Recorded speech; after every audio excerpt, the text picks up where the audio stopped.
मैं बलात्कार पीड़िता प्रिया राय अपने उत्तर प्रदेश के वर्तमान DGP sir Mukul Goyal sir और वाराणसी के पुलिस कमिश्नर सर को हाथ जोड़कर यह बताना चाहती हूँ कि तत्कालीन वाराणसी एसएसपी अमित पाठक जी के द्वारा मुझ पीड़िता को, मेरे केस को, मेरे गवाह को और हमारे परिवारों को बर्बाद करने के लिए और हिस्ट्री सीटर सांसद मुख्तार अंसारी के खास गुर्गे अतुल राय को बचाने के लिए एक फर्जी रिपोर्ट तैयार की गई, जिसमें अमित पाठक जी के ही शूटर और अतुल राय के शूटर अमृतेश सिंह का झूठा बयान शामिल था, जो अमृतेश सिंह सबल को पैसे खिला और पुलिस का प्रश्रय देकर उस फर्जी रिपोर्ट में शामिल किया गया था। जब उस चीज पर मैंने एसएसपी अमित पाठक से सामने से सवाल किया कि ठीक है, एक रिपोर्ट तैयार कर दी जाती है आपके सीओ अमरेश सिंह के द्वारा और उसमें दुनिया भर के मनगढ़ंत चीजों को शामिल कर लिया जाता है, लेकिन आप ये बताइए कि इसमें अमृतेश सिंह सबल के बयान का क्या औचित्य है? यह अतुल राय रेप केस प्रकरण में कहां से आ गए कि इनके बयान का कोई यहाँ पे औचित्य बनता है?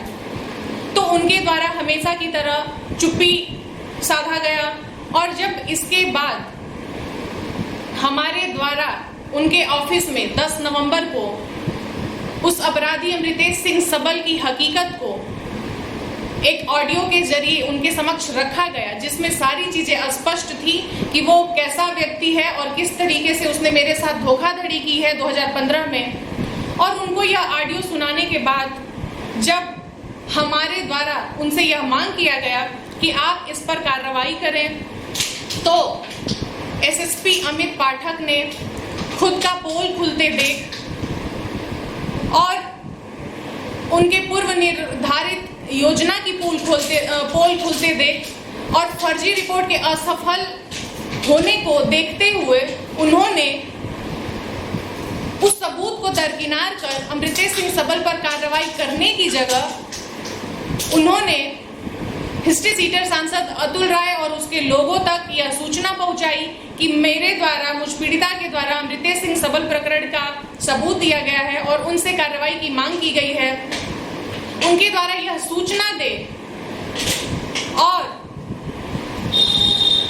उनको यह कहकर, मैं इस बात को यहाँ कोट कर रही हूँ कि यह अमित पाठक जी के ही द्वारा अतुल राय को और उनके लोगों को यह कहा गया कि वह लोग माननीय न्यायालय का इस्तेमाल कर मुझ पीड़िता और मेरे गवाह पर हनी ट्रैप का मुकदमा दर्ज कराएं, क्योंकि अगर अमित पाठक या उनकी पुलिस के द्वारा मुकदमा दर्ज किया जाता तो पोल खुल जाती उनकी। इसीलिए उन्होंने यह सुझाव देकर अतुल राय से माननीय न्यायालय को इस्तेमाल कर मुझ पर और मेरे गवाह पर हनी ट्रैप का मुकदमा दर्ज करवाया। अब अतुल राय और उनकी पत्नी और उनके लोग फिर से आ जाएंगे एक नई बात को लेकर कि मैं कह रही हूँ कि माननीय न्यायालय को इस्तेमाल कर। मैं इस बात को भी मैं यहाँ एक्सप्लेन करना चाहती हूँ कि इसको माननीय न्यायालय को इस्तेमाल करना ही कहा जाता है कि मैं किसी एसएसपी को जाकर किसी अपराधी का सामने से सबूत दूं और वह व्यक्ति हिस्ट्री सीटर सांसद और उसके लोगों को बताकर माननीय न्यायालय में भेजकर मुझ पर ही एफआईआर करा दे। इसको अगर इस्तेमाल का प्रयोग अगर इसको न्यायालय का इस्तेमाल करना नहीं कहा जाएगा तो और क्या कहा जाएगा? और उन्होंने एफआईआर तो करा दिया, अब आगे का क्या मुद्दा है और क्या किया जा रहा है वाराणसी पुलिस के द्वारा, मैं यह बात अब आप सबके समक्ष रखना चाहती हूँ। जब नवंबर में इन लोगों ने हनी ट्रैप का मुकदमा करा दिया, उसके बाद मैंने स्वयं ही, मुझे जानकारी मिली या शायद उस समय नोटिस गया था, मुझे ध्यान नहीं आ रहा, लेकिन मेरे फोन में यह चीज साक्षी के रूप में अवेलेबल है कि मैंने 1 दिसंबर 2020 को स्वयं से एएसपी कैंट वाराणसी अभिमन्यु मांगलिक सर, जो उस समय भी थे और इस समय भी हैं, मतलब यह अमित पाठक के भी मतलब उनके साथ यह पुलिसिंग कर चुके हैं और यह अब भी वहां पर मौजूद हैं। इनको मैंने कॉल किया है उसी संदर्भ में, ठीक है। और अब इसके बाद जब 22 जून 2021 को हाई कोर्ट के द्वारा अतुल राय की बेल रिजेक्ट कर दी जाती है और उसी में यह बात कह दी जाती है कि जो यह रिपोर्ट वाला प्रकरण है उसकी सुनवाई निचली अदालत करे, तो अब इन लोगों का रास्ता साफ हो जाता है, जो कि पहले से सब पूर्व निर्धारित है और इसके बारे में सारा डिटेल हम रखते जा रहे हैं धीरे धीरे। तो अब इन लोगों को अपना काम करने में दिक्कत ना आए, इसलिए अचानक से 30 जून को एक नया हथकंडा फिर से शुरू कर दिया गया हम लोगों को डिस्टर्ब करने के लिए, या हम लोगों को गलत तरीके से हम पर हाथ डालने के लिए, या कुछ भी करने के लिए। अब चूंकि 18 दिसंबर को ये लोग हमारी जान लेने में तो असफल हो गए, लेकिन केस छुड़ाने में सफल हो गए।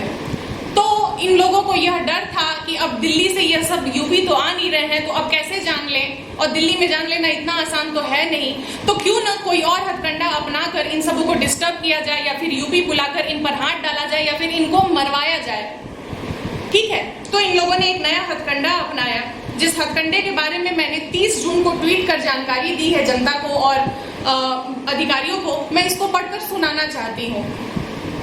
ये पीले टी शर्ट में आदमी मेरे बलिया जिले स्थित गांव पर आज 3:45 बजे के लगभग गया और अपने आप को वाराणसी की कैंट थाने का सिपाही बताया और मेरे घर वालों से उनका और मेरा मोबाइल नंबर दबाव डालकर मांग रहा था।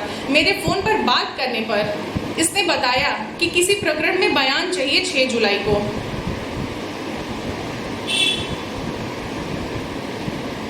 मैंने कहा कि मैं दिल्ली में रह रही हिस्ट्री सीटर सांसद अतुल राय के डर से आप मेरे घर पर नोटिस का फोटो खिंचा दीजिए, तो इसने अपने किसी साहब का हवाला देते हुए फोटो खींचने से मना कर तुरंत भाग गया चोरों की तरफ।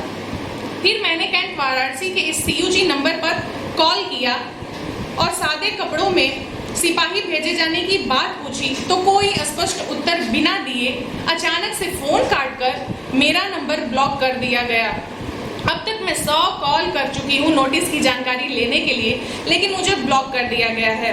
और अब इन महोदय के द्वारा मजरिया हिस्ट्री सीटर अतुल राय से प्राप्त निर्देशानुसार न्यायालय में यह लिखकर भेजा जाएगा कि मैं बयान देने नहीं आ रही, वाराणसी के होनहार CO अमरेश सिंह की तरह। यह तमाशा पिछले साल से लगातार चल रहा। कोई भी मेरे गांव पर सादे वर्दी में जाकर जबरी मेरा और मेरे घर वालों का नंबर मांगकर ले जाकर अतुल राय को दे रहा, और फिर यूपी पुलिस में बैठे अतुल राय के कुछ दलाल पुलिस वाले अतुल राय के आदेशानुसार तरह तरह के FIR उन पर फर्जी रिपोर्ट लगाकर अतुल राय को सौंप रहे। लेकिन राम राज्य का आलम यह है कि न्यायालय के अंदर हम जानलेवा हमला कराया गया और केस छुड़ा दिया गया, और किसी ने 6 महीनों में आज तक संज्ञान तक नहीं लिया। तो यह प्रकरण तो यूपी पुलिस, वाराणसी पुलिस की नजर में कोई प्रकरण है ही नहीं। मेरे गवाह और हमारे परिवारों को पूरी तरह से बर्बाद कर दिया यूपी पुलिस के तमाम दलाल पुलिस वालों ने, और इनकी दलाली की कंप्लेन और तमाम साक्ष्य देने पर भी कोई कार्रवाई नहीं हुआ और न होगा, क्योंकि न्याय रेडीमेड है उत्तर प्रदेश में, जो सिर्फ हिस्ट्री सीटर सांसद अतुल राय और उसके गुरु खरीद सकते हैं। हम पीड़ित नहीं, हम पीड़ित इस राज्य में सिर्फ चरित्रहीन साबित हो सकते हैं यूपी पुलिस के कुछ दलालों की वजह से। और इसमें मैंने टैग किया है योगी जी को, CM ऑफिस उत्तर प्रदेश को, उत्तर प्रदेश पुलिस को, वाराणसी पुलिस को, ADG zone Varanasi, IG range Varanasi और national commission of women India को मैंने टैग किया है, जिस पर इन लोगों के द्वारा हमेशा की तरह बहुत ही एकदम आम लाइन है जिसको यह लोग कहीं पर भी चिपका देते हैं। मेरे ट्वीट करने पर इन लोगों ने इस लाइन को चिपका दिया है। DCP वरुणा जोन VNS के तरफ से रिप्लाई आया है मेरे उस ट्वीट पे, जिसमें लिखा गया है ACP कैंट VNS से उक्त प्रकरण की जांच कराई जा रही है। अब इन्होंने लिख दिया, जनता अगर देखेगी ट्वीट को तो समझेगी कि जवाब दे दिया गया है, मतलब जांच चल रही है, जबकि कोई जांच नहीं चल रही है। जांच वाराणसी पुलिस में सिर्फ और सिर्फ हिस्ट्री सीटर्स के लिए चलती है, हम पीड़ितों के लिए कोई जांच नहीं चलती, ठीक है। अब मैंने 2 जुलाई को फिर से इनसे पूछा है क्या जांच हुई अभी तक आप लोगों की। मेरा नंबर अब भी ब्लॉक है। मुझे स्पष्ट उत्तर चाहिए वाराणसी पुलिस से कि इतना खुलकर हिस्ट्री सीटर की वकालत और हमसे इतना अन्याय क्यों। मैंने फिर से UP police, Yogi ji, CM office, UP government, DGP UP, ADG zone Varanasi, IG range Varanasi, Amar Ujala को टैग किया है, ठीक है। और अब जिस नंबर को ब्लॉक करने की बात मैंने इसमें पढ़कर सुनाई है वो नंबर यह है, आप इसको भी देख लें। ठीक है। अब इसके बाद 30 जून को जब यह प्रकरण होता है कि सादे वर्दी में मेरे घर जाता है और फिर बिना नोटिस दिए तुरंत भाग जाता है वहां से वह व्यक्ति, तो फिर अभिमन्यु मांगलिक सर एएसपी कैंट वाराणसी को मेरे द्वारा फिर से 30 जून को कॉल किया जाता है शाम के 6:30 बजे। ठीक है, जिसमें मैं सारी चीजें बताती हूँ और मैं उनसे जवाब मांगती हूँ कि आप मुझे 3 चीजों के जवाब दीजिए। एक तो मुझे नोटिस इशू कराइए, और दूसरी चीज की आप मुझे ये बताइए कि सीयूजी नंबर से मुझे ब्लॉक क्यों किया गया, और तीसरी चीज की सादे वर्दी में मेरे गांव पर वह व्यक्ति क्यों गया। ठीक है, जिसकी कोई जानकारी उनके द्वारा नहीं दी जाती है। ठीक है,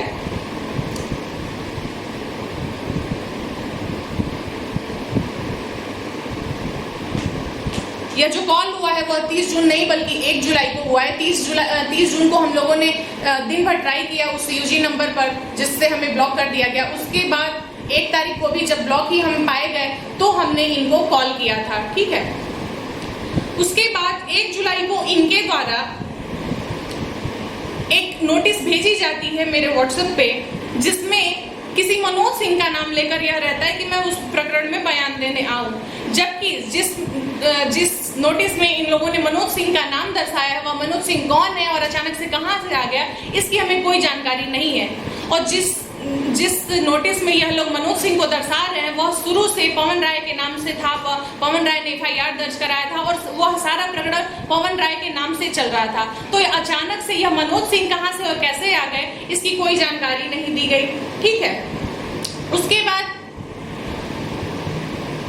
मैंने फिर 6 जुलाई को कॉल किया है अभिमन्यु मांगलिक सर को, और मैंने फिर से इनसे वही बात कही है कि आज 6 जुलाई है और आप लोगों को बयान चाहिए था। मैं कैसे किस चीज पर बयान दूं, ना आप लोग एग्जैक्ट चीजें मुझे बता रहे हैं और ना मेरे सवाल का जवाब दे रहे हैं, तो मैं आधी अधूरी चीजों पर कैसे दे दूं। आप मुझे सारी चीजें बिल्कुल एग्जैक्ट वे में मुझे अवेलेबल कराइए, उसके बाद मैं अपना बयान दूंगी। और इनके द्वारा लास्टली कहा गया कि ठीक है मैं सारी चीजों को पता करके बताता हूँ कि पवन राय का है या मनोज सिंह का है या फिर क्या कैसे हुआ है। ठीक है, उसके बाद 6 तारीख को ओके कहने के बाद और बताने की बात कहने के बाद इन्होंने मुझे आज तक नहीं बताया। ठीक है, और आज मौसम खराब होने की वजह से मैं सड़क पर नहीं निकल पाई हूँ। इन लोगों की काली करतूतों को जनता के बीच रखने के लिए आज मौसम खराब था, तो आज मुझे यह नई जानकारी मिली है कि अतुल राय के लोगों द्वारा तरह तरह के ट्वीट किए जा रहे हैं जिस पर इन लोगों के द्वारा वाराणसी पुलिस के द्वारा यह जवाब दिया जा रहा है कि कार्रवाई हो रही है और हमें ढूंढा जा रहा है। मतलब क्या कहते हैं, जैसे हम कितने बड़े अधिकारी हों, अरे मतलब कितने बड़े हम अपराधी हों, हमें पकड़ने के लिए ढूंढा जा रहा है। मतलब आप समझ रहे हैं किस तरीके से चीजें चल रही हैं। क्यों पकड़ने के लिए ढूंढा जा रहा है? भाई आप हमें चीजें अवेलेबल नहीं कराएंगे और हमने खुद आपको कॉल किया है और सारी चीजों को आप अपने हिसाब से कर देंगे। और आज फिर मेरे द्वारा इनको कॉल किया गया है और सारी चीजों को पूछा गया है। आज 11:06 में मैंने कॉल किया है, 12 मिनट कुछ सेकंड बात हुआ है। इस पूरी ऑडियो को मैं अपने इस वीडियो के साथ अटैच कर रही हूँ, जिसको आप ध्यान से सुने और पूरा निष्कर्ष समझें कि चल क्या रहा है। दरअसल कल MP MLA कोर्ट प्रयागराज में डेट है जिस पर मुझे लग रहा है, मुझे जानकारी नहीं है लेकिन मुझे लग रहा है कि शायद कल सुनवाई हो सकती है, या फिर अगर कल ना हो तो आगे आने वाली तिथियों पे सुनवाई हो सकती है और किसी तरह का छल किया जा सकता है अतुल राय को निकालने के लिए, बरी करने के लिए, जो सारी तैयारी अमित पाठक CO अमृत सिंह के द्वारा कर दी गई है। तो अमित पाठक की अब चूंकि पोल भी खुलने लगी है बड़े स्तर पे और पूरे सबूतों के साथ खुलने लगी है, तो अमित पाठक के ही निर्देश पर इन लोगों के द्वारा इस तरीके से हमारे साथ सलीक किया जा रहा है। और इसका आप मतलब तभी समझ पाएंगे जब आप यह पूरा आज का कॉल रिकॉर्डिंग सुनेंगे जिसे मैं लगा रही हूँ। हेलो हेलो, ये ASP कैंट वाराणसी अभिमन्यु मांगलिक सर से बात हो रही है? जी हाँ, बताइए। सर मैं प्रिया राय बात कर रही हूँ, हिस्ट्री सीटर सांसद अतुल राय रेप केस की पीड़िता। बताइए।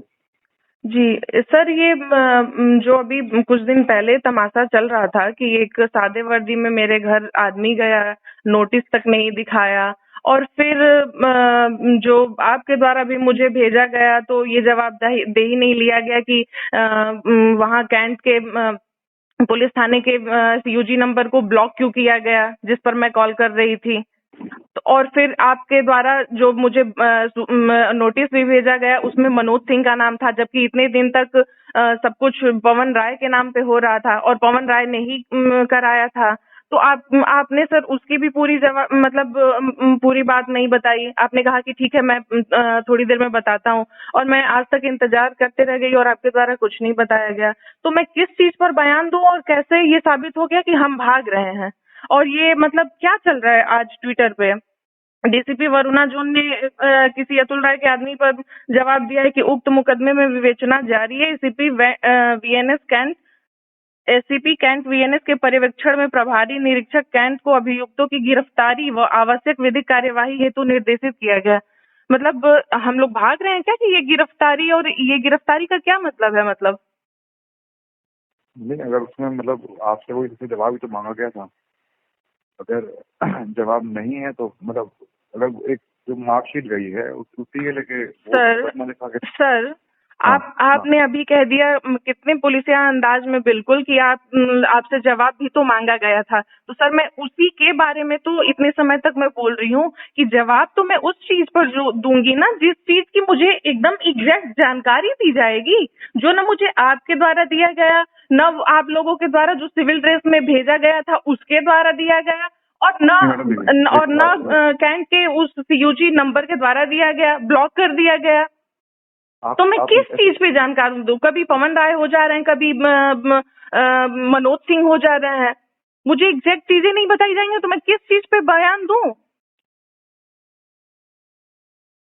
आप जो उसका मूल प्रश्न ये है उस नोटिस का कि उसमें जो मार्कशीट दी गई है, ये 2016 में मार्कशीट दी गई थी, मजिस्ट्रेट के सामने पेश की गई थी, वो मार्कशीट आपने दी थी तो उसमें एक अलग डेट ऑफ बर्थ आ रही है। और सर मैंने कोई मार्कशीट नहीं दी थी, मैं नाबालिग थी, और जिसके केस के नाम पर ये सब किया गया है सर, वो बलिया में किसी एक व्यक्ति को मरवाने में वो शामिल है, वो मर्डरर है, उसकी बात कैसे सच हो सकती है? नहीं तो उसमें तो भाई आप उसमें तो बकायदा सर अभी इन सब चीजों का कोई मतलब नहीं है। मेरा सिर्फ और सिर्फ मतलब यह है कि इस बारे में तो जब सारी चीजें शुरुआत में हुई थी तो मैंने खुद आपको कॉल किया था। तो ये अचानक से ये चीजें क्या चल रही है कि मतलब गिरफ्तारी का आदेश दिया गया है, विधिक कार्यवाही, और क्या मतलब? सर आप लोगों को बता देना चाहिए ना कि सारी चीजें अतुल राय के हिसाब से होंगी। अभी भी मान जाओ, एक बार तो आप लोगों को बोल देना चाहिए। मैंने पहले ही बताया कि ये सब कुछ एसएसपी अमित पाठक ने कराया है, और अब यह जो उनकी पोल खुलने लगी है ना, तो पुलिस वाले तो पुलिस वालों के लिए ही करेंगे। और बात तो यह है कि यहाँ ऊपर से भी आदेश है, सरकार भी मिली हुई है, तो इसलिए यह सब अमित पाठक की और सरकार की और बाकी लोगों की पोल खुलने की वजह से यह सब आप लोग कर रहे हैं, गिरफ्तारी की बात। आप समझ रहे हैं? वैसे ठीक है, मेरी बात हो ही रही है, आपको लोकेशन पता ही है, आइए मुझे गिरफ्तार करके ले जाइए, क्योंकि सही जानकारी तो सर आप लोग देने से रहे। और ये लिख पढ़ के आप लोग खुद भेजेंगे कि भाग रही है। अब दरअसल बात यह है ना कि वाराणसी पुलिस का षड्यंत्र सफल हो चुका है। वाराणसी पुलिस का अमित पाठक का षड्यंत्र सही हो चुका है, वो फर्जी रिपोर्ट वहाँ कोर्ट में भेजा चुका है, और अब उस पे होने वाला है कांड। समझ रहे हैं आप बात को सर? तो इसीलिए ये सब किया जा रहा है गिरफ्तारी का, कि मुझे या फिर मेरे गवाह को या फिर हम दोनों को गिरफ्तार कर लिया जाए और उधर धीरे से अपना काम कर लिया जाए, इसीलिए यह सब कुछ हो रहा है। मैं तो आपसे एक तो सीधी सी बात पूछ रहा हूँ, जो बात उसमें पूछी जाती है वही तो बात पूछी जा रही है, उसके अलावा तो कोई ना मुझे बाकी चीजों से वास्ता है।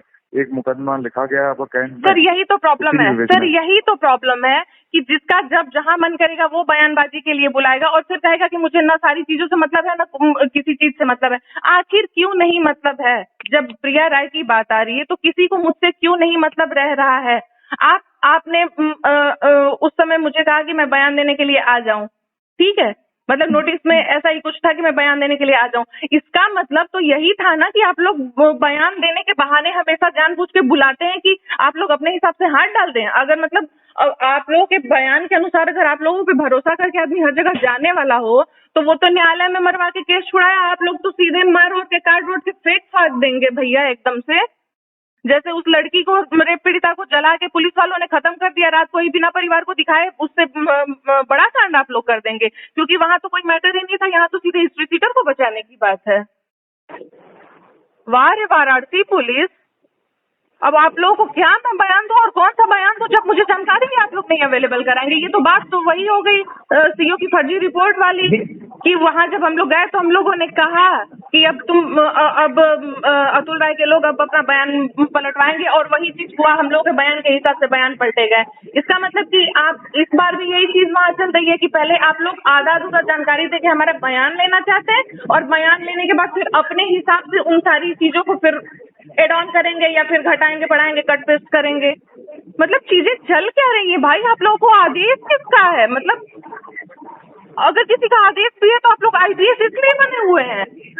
अगर गर्दन ही काटना है तो आप लोग को लोकेशन पता है, मैं बार बार कह रही थी जल्दी से आके गर्दन काट के बात खत्म करिए भाई। इस तरीके से नहीं किसी को टॉर्चर किया जाता है कि हम जानकारी भी नहीं देंगे और अपने हिसाब से लिख पढ़ के तैयार भी कर देंगे कागज। नहीं, जानकारी आपको जानकारी किस चीज की नहीं दी गई है, मुझे ये तो बताइए सर। अभी मैंने बात ही शुरुआत नहीं से की थी। आप मुझे मुकदमे के बारे में बताइए।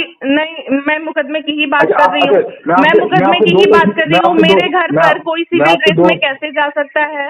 और मेरे कॉल करने पर मेरा फोन काट कर मुझे जवाब न देकर मुझे कोई ब्लॉक कैसे कर सकता है सीओजी नंबर पर? और उसके बाद जब मैंने आपसे पूछा कि यह पवन राय की जगह पे मनोज सिंह कौन है तो आपने कहा कि मैं बता रहा हूँ और आज तक आप बताते ही रह गए और आप कह रहे हैं कि मैं मुकदमे के बारे में जवाब दूं। मैं आपसे 2 प्रश्न पूछ रहा हूँ, उसी जो मुकदमा लिखा गया उसी से संबंधित आपसे 2 प्रश्न पूछ रहा हूँ बस। आपने 2 प्रश्न बताइए। आप उस मार्कशीट को जानती हैं जो आपने मार्कशीट कोर्ट में दी है? नहीं, मुझे ऐसे किसी मार्कशीट के बारे में नहीं पता है। और दूसरी चीज तो किसने पेश की थी? मुझे क्या पता, मैं नाबालिग थी। मेरा रियल 10/97 है और आप यूपी बोर्ड से निकलवा सकते हैं। आप यूपी को मैं आपको उसका फोटो खींच के मैं घर से मंगा के भेज देती हूँ। आप रोल नंबर देकर यूपी बोर्ड से निकलवा सकते हैं। और मेरे द्वारा जितने एग्जाम दिए गए हैं, जितने स्कूल कॉलेज में अब तक पढ़ाई की गई है, सब जगह 10/97 है। और मेरा रियल जन्म 10/97 है। और वो कहाँ से लगा है, किसने लगा है, मुझे इसकी कोई जानकारी नहीं है। और मुझे सवाल आपसे पूछना है सर, मुझे सवाल आपसे पूछना है कि अगर मैं नाबालिग थी और मुझे केस वापस लेना था तो क्या माननीय न्यायालय मुझे रोक लेती क्या? मैं नाबालिग हूँ, अपना केस वापस नहीं ले सकती थी क्या? मैं आपसे तो ये पूछ ही नहीं रहा हूँ, मैं ये कह रहा हूँ लेकिन आपने 114 आपका मजिस्ट्रेट के सामने तो गई होंगी ना 114 बयान करवाने अपना, मुझे वो 2015 की बात है, मुझे उसके बारे में कुछ नहीं पता। ठीक है, मैं रूम लेकर अकेले वाराणसी में रहती थी।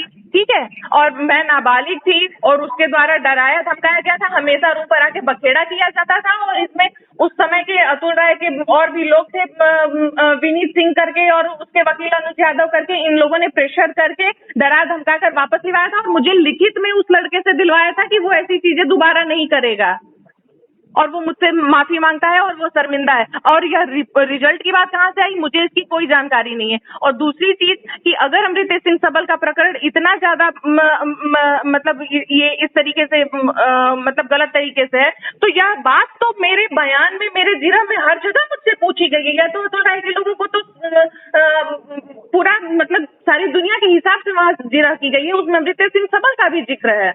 तो ये इन लोगों ने अमित पाठक को ऑडियो सुनाने के बाद ही एफआईआर क्यों किया, वो भी कोर्ट के हिसाब से? और पहली और आखिरी बात तो यही है ना कि अगर मैं नाबालिग ही रहूं और मुझे केस वापस लेना हो तो क्या माननीय न्यायालय मुझे रोक लेगी क्या? तो जब नहीं रोकेगी तो मैं क्यों लगाऊंगी वहां फर्जी रिपोर्ट? मतलब कुछ भी जो भी रिजल्ट की बात हो रही है, नहीं मैं आऊंगी तो नहीं सर, आऊंगी तो नहीं सर। अगर मैं सुनिए सर, मैं पुलिस और न्यायालय में विश्वास रखने वाली व्यक्ति हूँ, लेकिन आप लोगों ने जो मेरे साथ हरकत की है ना सर, अगर आप लोग मेरे सामने आ जाए ना, मैं क्या कहूँ कि मैं क्या बोलना चाहती हूँ। बस बताऊंगी नहीं सर, अस्पष्ट नहीं बोल पाऊंगी, बस समझ जाइए कि मैं क्या कहना चाह रही हूँ अगर आप लोग मेरे सामने आ जाए तो। अगर आना हो सर तो लोकेशन आप जान ही रहे हैं, आइए और उठा के लेके चलिए, या मुड़ी काट के डायरेक्ट फेंक दीजिए या जला दीजिए उस बलात्कार पीड़िता की तरह। लेकिन आप लोगों के लिए आऊंगी तो नहीं मैं, अब जो होना है यहाँ दिल्ली में ही होगा, यहाँ दिल्ली में ही होगा, वहाँ यूपी में कुछ नहीं होगा। मतलब सब आप लोगों के हिसाब से होगा, आप लोग बताएंगे भी नहीं। हाँ, मतलब केवल आप लोगों को ओवरऑल हमारा ही सुनना है कि आप बता दीजिए आप आएंगे कि नहीं, आप बता दीजिए आप जवाब देना चाहती हैं कि नहीं, कि मतलब उसको आदमी हाँ या ना के हिसाब से आप लोग अपना पुलिसिया दिमाग लगा के बाकी आगे का काम कर लें। सर अभी भी मैं कह रही हूँ, आपको भी पता है और पूरी वाराणसी प्रशासन को पता है कि हम लोग भागने वालों में से नहीं है। 1 दर्जन FIR हो चुके हैं जिसमें गैंगरेप और भी बहुत कुछ चीजें हैं। किसी से हम लोग भागे नहीं है, किसी से नहीं भागे हैं। तो मैं अपनी email ID आपको बता रही हूँ, praiupc@gmail.com, उस पर पूरी डिटेल भेजिए, पूरी डिटेल मतलब पूरी डिटेल की पवन राय से FIR है या फिर मनोज सिंह के नाम से FIR है, और अगर मनोज सिंह नाम से FIR है तो ये है कौन महोदय, और ये पवन राय की जगह अचानक से मनोज सिंह आ कैसे गए। ठीक है, ये सारी चीजें मुझे डिटेल में चाहिए, और इसके साथ मुझे ये भी डिटेल चाहिए कि बिना वर्दी के व्यक्ति मेरे घर क्यों गया था और CUG नंबर से मुझे ब्लॉक क्यों किया गया। जब तक ये 3 चीजें मुझे नई डिटेल में मिलती है मैं कोई बयान नहीं दूंगी, और आके उठा के ले जाना है बेशक ले जाइए, क्योंकि हिस्ट्री सीटर सांसद के हिसाब से ही तो काम हो रहा है। लेकिन कोई दिक्कत नहीं है, आके मुझे उठा के ले जाइए। नहीं तो सर आप मुझे अभी praiupc@gmail.com पे तुरंत बता दीजिए, और मैं थोड़ा सा भी समय नहीं लगाऊंगी, तुरंत पढ़ूंगी और तुरंत आपको जवाब दे दूंगी। ठीक है मैम, ओके। सर उस दिन की तरह आपने ओके कह दिया, फिर आप 2-4-10 दिन टाइम पास करेंगे और पता चले यहाँ यहाँ समझ आ गई आपकी पुलिस। सर मैं आपसे आग्रह कर रही हूँ हाथ जोड़ के, आप लोग आग्रह के लायक हैं नहीं, लेकिन फिर भी मजबूरी है हम पीड़ितों, क्योंकि हम लोग हिस्ट्री सीटर नहीं है कि गाली दे के काम करा ले या पैसा दे के या ऊपर के चीजों को यूज करके। इसलिए रिक्वेस्ट कर रहे हैं न चाहते हुए भी कि हमें भेज दीजिए सारी डिटेल। UPC मतलब यूपी कॉलेज का शॉर्ट फॉर्म UPC, praiupc@gmail.com, इस पर सारी डिटेल्स भेजिए। मैं आपको तुरंत सारी चीजें जो भी मुझे कहना सुनना है और सबूत के रूप में देना है मैं आपको अवेलेबल कराऊंगी। ठीक है मैम, ओके।